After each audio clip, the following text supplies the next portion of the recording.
UCC का draft आया वो सारे कानून तो पहले ही देश में बने हुए हैं। ये चुनावी टाइम में कभी मंदिर का मुद्दा, कभी यूसीसी का मुद्दा, ये मुद्दे लाते हैं। यूसीसी कोई मुद्दा नहीं है। ये केवल भावनाओं को भड़का करके काम करते हैं। भगवान राम, ज्ञान व्यापी, धर्म, आस्था, ये इस देश के मुद्दे नहीं रहे, आस्था रही है। जो पार्टी इनको मुद्दा बनाना चाहती है वो कहीं ना कहीं आम जनता के मुद्दों पर फेलियर है। नमस्कार, मैं हूं आपके साथ अभिषेक पुंडित। देश में लोकसभा चुनाव की सरगर्मी जोरों पर है। एक तरफ इंडिया गठबंधन है, एक तरफ बीजेपी है। इंडिया गठबंधन में 28 दलों को शामिल किया गया है। आज हम लोकसभा चुनाव के मद्देनजर उत्तर प्रदेश के मुजफ्फरनगर जिले में पहुंचे हैं, जहां रालोद और सपा और कांग्रेस का यहां उत्तर प्रदेश में गठबंधन है। चुनाव की जो तैयारियां चल रही हैं सभी पार्टियों की, उस बीच में जनता का क्या माहौल है, जनता इस बार किस तरफ देख रही है? क्योंकि अगर बात करें बीजेपी की, तो राम मंदिर का एक ऐसा मुद्दा है कि दुनिया जो है, लोग जो है उत्तर प्रदेश के और तमाम जो है देश के इसमें राम भक्ति में लीन है, सराबोर हैं। तो इस तरीके के जो बीजेपी के कदम है, ज्ञानवापी का भी मुद्दा चल रहा है, उसको लेकर जो है जनता इस बार वोट करने वाली है या फिर कुछ और चुनावी मुद्दे रहने वाले हैं। लेकिन सबसे पहले मैं एक छोटा सा सवाल आप लोगों से लूंगा कि जो देश में यूसीसी लागू करने की मांग चल रही है, क्या देश में यूसीसी लागू होना चाहिए या फिर नहीं? यूसीसी का जो मुद्दा है वो भाजपा का धार्मिक आधार पर एक क्रिएट किया हुआ मुद्दा है। यूसीसी की कोई आवश्यकता नहीं है, लेकिन देश हित में जो भी कानून बनता है सब समाज उसे मानते हैं जी। और जो यूसीसी को लेकर एक बवंडर उतार रखा है, जैसे अभी उत्तराखंड के चीफ मिनिस्टर ने यूसीसी के लागू को करने की बात की है, मैंने उसके ड्राफ्ट को पढ़ा है। वो सारी चीज तो पहले से ही मौजूद है, उसमें कानून उन पर बने हुए हैं। लेकिन भाजपा जिस तरीके का प्रचार करती है कि वो मुसलमानों के खिलाफ कोई कानून बना रही है और उससे चुनाव में वोट ऑफ पोलराइजेशन करती है, बहुसंख्यक वर्ग के लोगों को भय दिखाती है मुसलमानों का कि हम ये कानून बना के इनके खिलाफ जाति के तौर पर पेश करती है किसी कानून को, कोई दिक्कत नहीं है।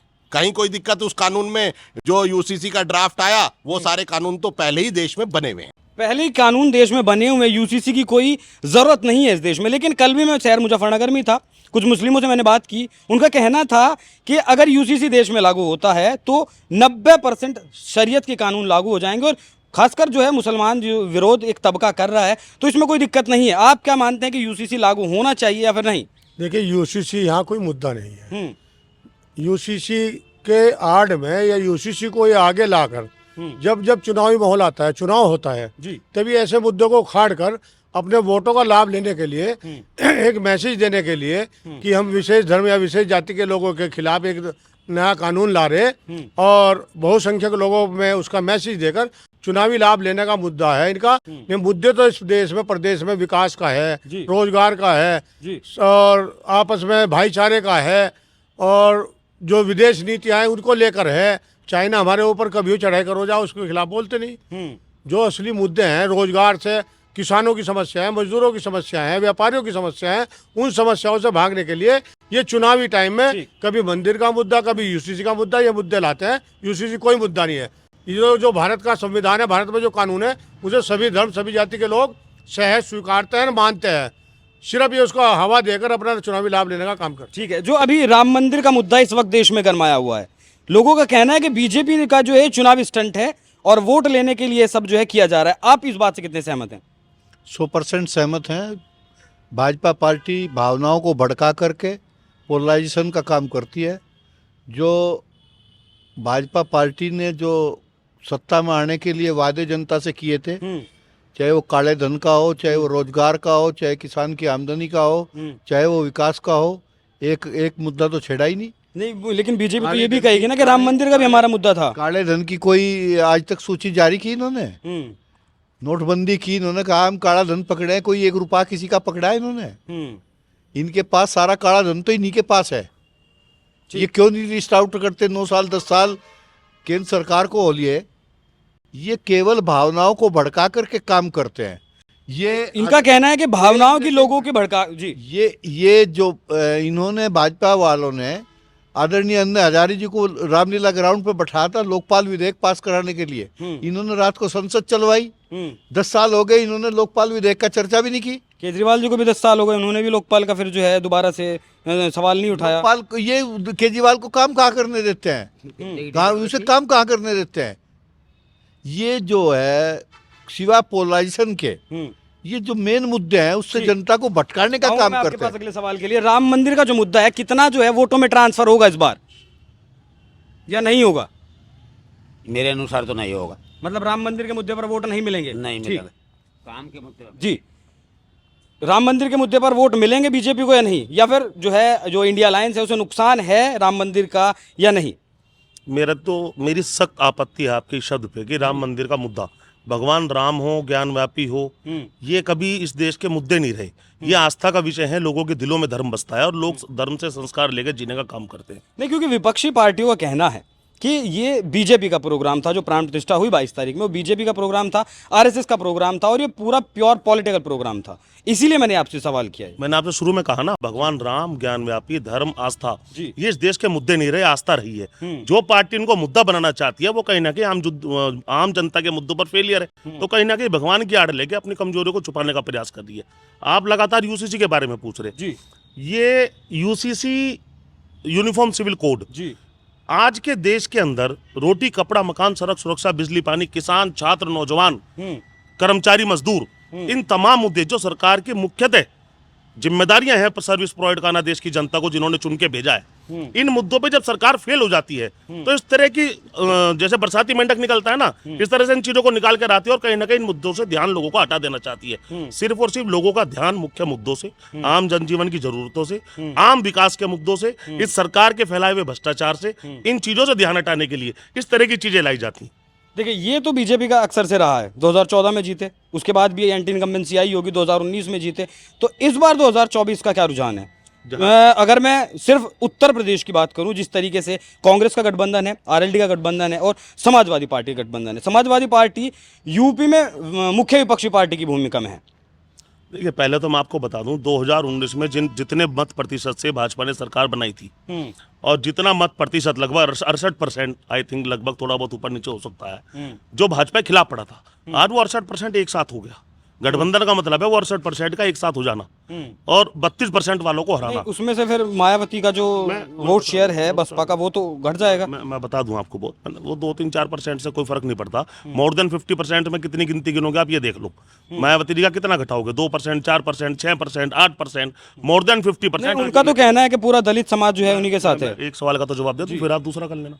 मोर देन 50% और भाजपा के खिलाफ संगठित हो चुका है। मैंने फिर बताया आपको, जो मुद्दा है 2014 में आप लगा मोदी जी जीते, मोदी जी जीते थे, जनता की कहीं ना कहीं अपेक्षा थी कि एक नया चेहरा आ रहा है, कुछ नया करेगा, एक वादा अच्छे दिन का किया था और बहुत सारा भ्रम देश के अंदर, अब तो मैं भ्रम ही कहूंगा, इन्होंने तो खुद कह दिया जुमले थे, इन्होंने बहुत सारे वादे किए थे, तो जनता को एक उम्मीद जगी थी कि हो सकता है रोजगार बढ़े। 2 करोड़ का वादा कर रहे थे, जनता ने सोचा कुछ तो देंगे। आम नौजवान को शिक्षा की बात कर रहे थे, स्वास्थ्य की बात कर रहे थे, पेट्रोल की कीमतों की बात कर रहे थे, अंतर्राष्ट्रीय स्तर पर ख्याति की देश के ये लोग बात कर रहे थे। उन उम्मीदों के साथ जनता ने इनको जिताया था। ये फेल कर गए।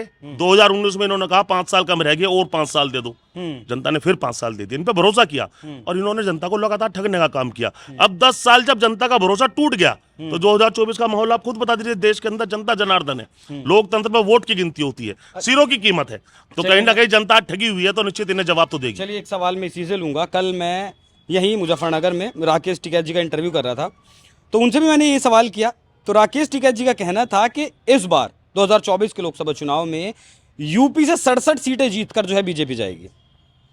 नहीं, राकेश टिकैत जी तंज में कह रहे थे या वो किसी और आंकड़े से कह रहे थे, वो मैं राकेश एक टिकैत आंकड़ा और बताया उन्होंने कि अगर देश की बात करें तो 350 जो है बीजेपी सीटें जीतेंगी। देखिए, मैं आपको बताऊं, राकेश टिकैत जी एक बड़े किसान नेता हैं देश के, और उन्होंने जब मोदी सरकार तानाशाही के उरूज पे थी, तब उसको इसकी गलतियों का एहसास करा के बैकफुट का लाने का काम किसान आंदोलन के माध्यम से किया था। और आज भी किसान पुनः आंदोलन में जाने की तैयारी कर रहे हैं। आने वाले इसी माह में आपको दिखागा किसान की बहुत सी घोषणाएं हैं किसानों की, वो कहीं ना कहीं आंदोलन में जाने की तैयारी कर रहे हैं। तो किसान तो असंतुष्ट है और निश्चित तौर पे मेरा मानना यह है कि इस बार जो जनता, ठगी हुई जनता है, आप देखिए महिलाओं का उत्पीड़न किस कदर बढ़ गया। उत्तर प्रदेश के अंदर नंबर 1 पे एनसीआरबी के डाटे में उत्तर प्रदेश आया महिला उत्पीड़न में। महिलाओं का उत्पीड़न है, सरेआम गोलियां मारी जा रही हैं, किसानों की फसलें, जानवर चर रहे हैं लगातार, किसान परेशान है।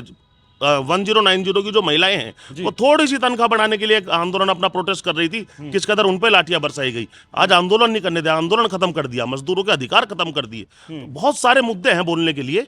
जनता ठगा हुआ महसूस कर रही है और 2024 में परिणाम देगी। ठीक है, अगर किसानों की बात करें किसान इस सरकार में मतलब केंद्र की अगर सरकार की बात करें, अभी यूपी में नहीं आएंगे, केंद्र सरकार की अगर बात करें तो किसान के लिए जो इससे पिछली सरकारें थी वो बेहतर थी या ये सरकार बेहतर है? किसानों का तो इसने नाश कर रखा, और नाश ऐसे कर रखा, आंदोलन पे किसान लगातार 20 रुपए बढ़ाए हैं गन्ने पे सिर्फ, और आसपास के राज्यों में देखिए रेट इन्हीं की सरकार है, लेकिन यहाँ नहीं बढ़ रहा। ये चीनी मिलों उद्योगपतियों का तो ख्याल रख रहे हैं, लागत कितनी बढ़ रही है किसान के लिए उसके हिसाब से कहाँ दे रहे हैं। अच्छा, 20 रुपए सरकार ने बढ़ाए हैं तो किसान की मांग कितनी है कि कितना जो है कम से कम ये तो गन्ने का चीनी मिल पेमेंट हो मालिकों से जो पूछ किसान को के फायदा हो? काट करके जब दे रहे, जब तय कर रहे हैं। नहीं, मैं पूछ रहा हूँ कि किसान की क्या मांग है? किसान 370 की मांग है, 370 तेल भी महंगा हुआ, बिजली भी महंगी हुई। सुनिए 370 का रेट आप बता रहे हैं फिलहाल मौजूदा वक्त में, तो किसान की मांग क्या है सरकार से कि गन्ने का रेट इतना हो तब जाकर किसान को फायदा मिले? किसान तो ये क्या आसपास के राज्यों का ही कर दो आप सर। मैं इसका हाँ। मैं देता हूँ इसका। देखिए ऐसा है, किसान की जहां तक मांग की बात है, किसान तो ये कह रहा है कि 67 में जो सोने का रेट था और आज जो सोने का रेट है, जिस प्रकार से अन्य पदार्थों के रेट बढ़े हैं उसी अनुपात में फसल के भी बढ़ाए जाए। किसान की मांग तो ये है, लेकिन किसान की जो मूलभूत मांग है 450 गन्ने के रेट की मांग है और मिनिमम सपोर्ट प्राइस एमएसपी की किसान की मांग है। एमएसपी को लेकर तो सरकार ने धोखा दे दिया। किसानों का 1 साल का आंदोलन जिसमें 800 से ज्यादा किसान शहीद हो गए, सरकार ने इस वादे के साथ वो धरना उठाया था कि हम एमएसपी पर कानून बनाएंगे, और आज मेरे ख्याल से 2 साल 2.5 साल के लगभग होने जा रहे, एमएसपी पे कानून नहीं लाई। तो किसानों को तो सरकार ठग भी रही, धोखा भी दे रही, और कहीं ना कहीं सरकार किसानों से इस बात पे चिड़ी हुई है कि प्राइवेट प्लेयर जिसको अपने जो व्यापारी बंधुओं को, व्यापारी मित्रों को किसानी में लाना चाहती थी सरकार, उस प्राइवेट प्लेयर को किसानों ने अपने आंदोलन से बाहर कर दिया। तो सरकार तो अपनी फ्रस्ट्रेशन किसानों के ऊपर निकाल रही लगातार। जहां तक गन्ने के मूल्य की बात है, कोल्हुओं पर जो गन्ना बिक रहा है क्षेत्र में वो 400 प्लस रेट पे बिक रहा है। किसान ये सवाल उठा रहा है कि चीनी मिल को कौन सा नुकसान हो रहा है जब कोल्हू वालों को 420 410 रुपए वो गन्ना खरीद रहे हैं, जबकि उनका जो सिस्टम है गुड़ बनाने का वो एक जुगाड़ का सिस्टम है। चीनी बनाने में कम लागत आती है, गुड़ बनाने में ज्यादा लागत आ रही है जुगाड़ से, उसके बाद भी वो कोल्हू वाले 410 और 420 गन्ना खरीद रहे हैं। ये कहीं ना कहीं सरकार का एक सिंडिकेट बना हुआ है मिलों के साथ, जबकि मिल के जो लोग थे वो ये कह रहे थे कि 35 रुपए तक तो मिले गन्ना रेट बढ़ाने के लिए तैयार हैं। और दूसरी बात इन्होंने क्या की कि 5 रुपए किसान के गन्ने के 20 रुपए बढ़ाए और 5 रुपए हर मिल वाले से जो है गोचर के नाम पर जो ये सांड घूम रखे हैं, छोड़ रखे हैं कि हम इनका संरक्षण करेंगे, हमें पैसे की आवश्यकता है, 5 रुपए वहां काटे जा रहे हैं। तो आप बताइए किसान के साथ क्या क्या अन्याय नहीं हो रहा है? ठीक है, आऊंगा मैं अगले सवाल। जी, अभी जो सांड की बात हुई, अखिलेश यादव भी लगातार ट्विटर पर सांड समाचार की बात करते हैं, तो और दूसरी तरफ जो राज्य सरकार है वो गौशाला की बात करती है। हमने हकीकत पे जो है ज़मीन पे जो है गौशाला बनाई है, जो छुट्टा पशु हैं उनको जो है वहाँ रखने का काम किया है। इस बात में ज़मीनी हकीकत कितनी है? अगर आप गांव को उठाकर देखो, गांव में जाओ तो हर सड़क पर एक सांड मिलता है। कहीं कितने ही एक्सीडेंट, अधिकतर एक्सीडेंट सांड की वजह से हो रहे हैं। गौशाला तो एक बहाना है इनका, गौशाला कहीं नहीं खुल रही है। पैसा आता है उसे इनके नेता लोग पी जाते हैं।